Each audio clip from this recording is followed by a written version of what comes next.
Monica from Two Paws Up Dog Sports. This video is about It's Your Choice game, or otherwise known as the mugging game. And this is stage 3. So this, there's a video I'll post which is a little puppy, which is the first stage. They've never done a mugging game ever before. Then there is a stage of a dog that has done some It's Your Choice games, and then there is what level 3, 4, and higher, depending on how far you want to take it in It's Your Choice games. So It's Your Choice games means that your dog has a choice between lunging for food or going for food that's in your hand, or thinking about what it needs to do to get that food. So I teach this right away at a puppy stage, because in sports with my dog, or whatever you're going to do with your dog, or you're training your dog, you're either going to reward your dog with food or toys. If my dog is so focused on the food or the toy, my dog cannot think about what I'm trying to train him or what I'm trying to ask of him. So it's going to take 10 times longer if my dog is so food focused or so toy focused for me to get his focus off of what I have in my hand to what the task I'm trying to ask him or trying to teach him. And that's why I teach it at such a young age, because if I can get this under my puppy's belt really quickly, my training goes much easier. And because my dog looks at the food, either in my bowl or my toy, he looks at it as, yes, we're going to have some fun, and how am I going to get my human to either play with me with that toy, or how am I going to get my human to give me some of those cookies? So they're already thinking about some kind of working relationship with me. So that is why I teach it. Now, you could only teach the 1 and 2 levels for basic, just basic, don't snatch things out of my hand, okay? But if you want to go right to all the other levels, I think it's really easy to do, and I think the dogs start to enjoy it after a while. I don't think it's hard for the dog to learn. He's going to get all the toys he wants, and he's going to get all the food he wants. So you could see in a lot of my videos, I'm just sitting on the ground and I have a bowl of food next to me, and it's in plain sight of Teak, or a toy in plain sight, but she doesn't go in and nab them, because she knows when I have them, when I have released her from the food or from the toy, that toy is mine, and now she's going to go do something, and then I'll reward her with a toy or go get the food. So first thing I need the dog to do is to not mug my hand. So stage 1 and 2 shows that I just hold my hand out just as a fist, and when the dog looks away, I open my hand. Every time he goes back to my hand, I shut my hand. Every time he looks away from my hand, I open my hand again, until he realizes, oh, she opens up her hand when I look away. Then I try to take a cookie out, and if he goes forward, I just shut my hand, and so on, until the dog stays back on his own. I don't tell him to stay back. He has to figure it out on his own. Some dogs scratch at my hand. I don't say don't do that. I just let them do it. It doesn't work. And then eventually I have my hand open and I can feed the dog the cookies. So that's stage 1. Stage 1, my hand is quite up from the dog, so if the dog's head's here, my food is up here. And so stage 1 is being able to feed them out of my hand without the dog lunging towards my hand. In stage 1 or 2, I start asking my dog to not just back away from the cookie, but to look at me. So sometimes when the dog is looking at the pile, I have the pile here, the dog's not going for it, but he's staring at the pile. So he's still really intent on that pile. There's nothing could faze him to get him off that pile of food. What I want him to do now is to gaze up at me. And when he takes his eyes off the food and gazes up at me, I take some food out. So, Teek. So, what that looks like, then now I can ask my dog to do something. So that's the next stage of, don't be so focused on the food still, even though they're not lunging for it. So sit. So now Teek is here, and if you look at her head, now her eyes are looking at me. So I'm going to take a cookie. She needs to look at me. Yes, good girl. There you go.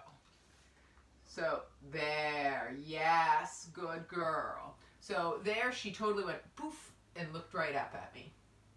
Cookies are down here and she's looking at me right in the eyes. Yes, good girl. So that's the next stage from just sitting in front, that I want them to take their eyes off the cookie. Okay? Take eyes off the cookie and look at me. Now, you might not get a good stare like that at the beginning. He might just flick his eyes up at you, and you need to reward that right away.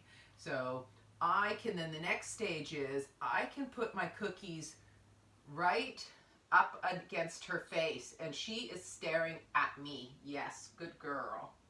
So she knows if she resists, she can get all these cookies. So this is really hard right under her face, but she is avoiding it. Good girl. Good. Okay, get it. So that is the next stage from just having your hand away from the cookie, or the dog away from the cookies, that they look at you and that you maybe get the cookies at a different level around the dog's head. Because lower is harder. Lower is right like that. Higher, it's above their nose. So then the next stages, and in one of the videos I showed how I get the dog not to snatch cookies off the ground.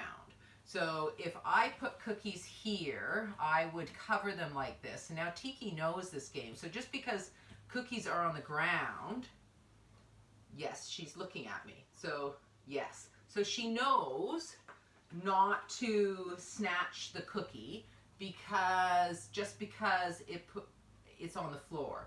Now, don't get me wrong. If something flings off the counter while I'm cooking, she's going to snatch it off the floor. But if I put cookies on the floor and do this, she knows not to take it. I have just placed those there.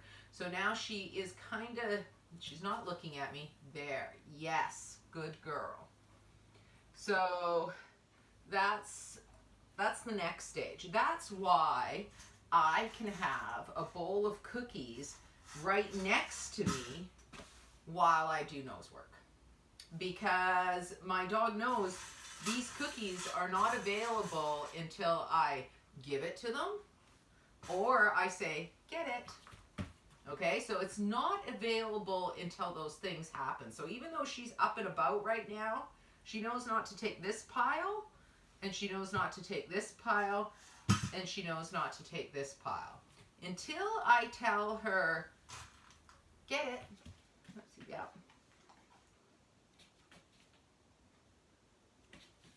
Yes. Get it.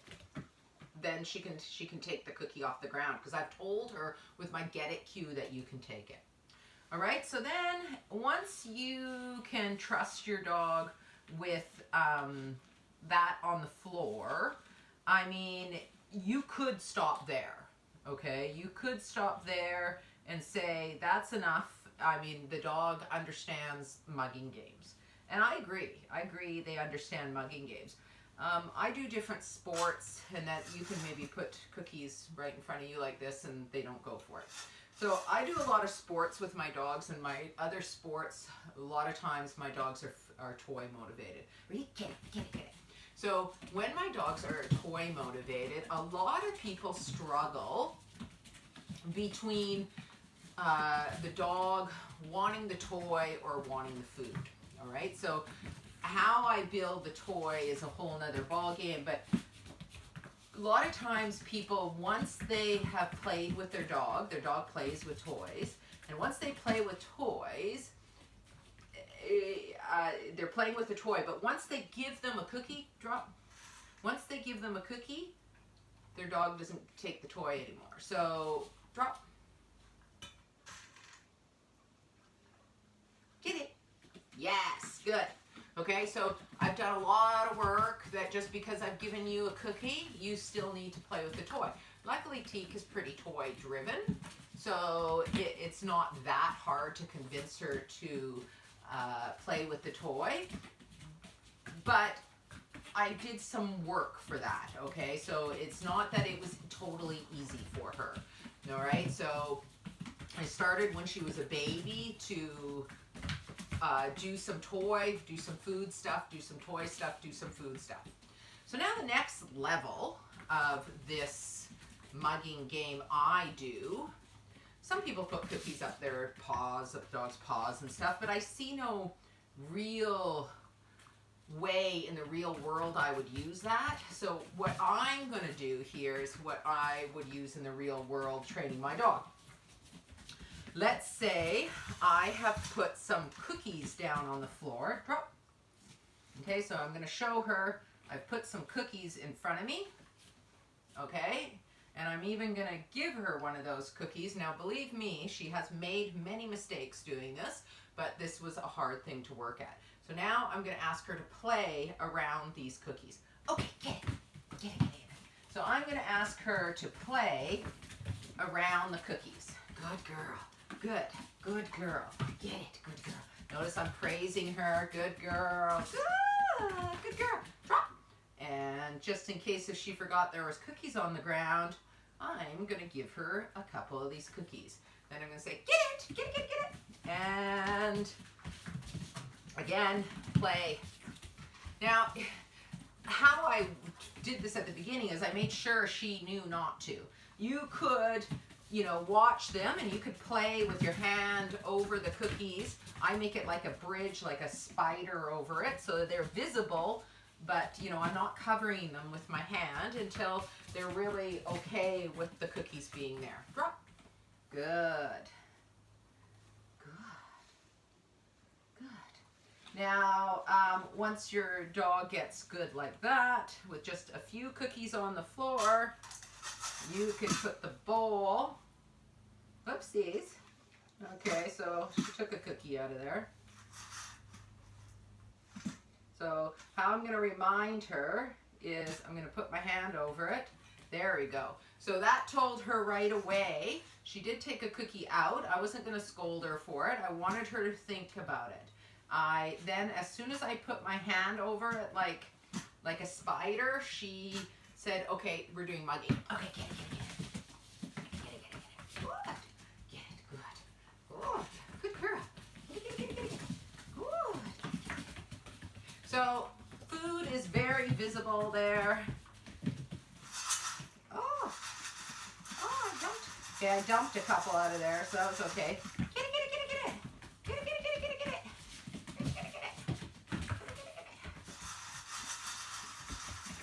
Okay, so the rattling of the bowl is distracting her. Good, good, good, good. Okay, drop. Good girl. Okay. Down, down. Good. Okay, so down. So those are the different levels. So those are things that I will use in real life. In real life, I will use a bowl of cookies next to me. I'll use a toy next to me. I'll use food in my hand. And she needs to avoid the food in my hand. And why I get them to look at me, so she is looking at me. So she's looking at me instead of the food. So if I say sit, sit. Can you sit? Yes. So then she can think of what I'm asking of her. So she's looking at me. Down. Hard. Down. Yes, good girl. So it's hard to have a handful of cookies in front of you, and she's looking at me. She's like, oh, I still want those cookies. But she's now looking at me so I can have more luck asking her what to do. So we're going to try again. Sit. Better. Good girl. You're really far away from me. Down. Yes, there we go. Now she's thinking. Sit. Good. Oh, you're so far away. Down. Down. Yes, good girl. So have fun, play around with it, but I will say that if you do all the work with mugging games, I believe your dog's learning of whatever sports that you do, if it's obedience, nose work, agility, or whatever you choose to do, or even just teach your dog tricks or whatever, you'll have a much easier time teaching them what you want to teach them if they understand that they don't get the rewards by staring at the rewards or banging at the rewards. Okay? Have fun with your dogs. Good.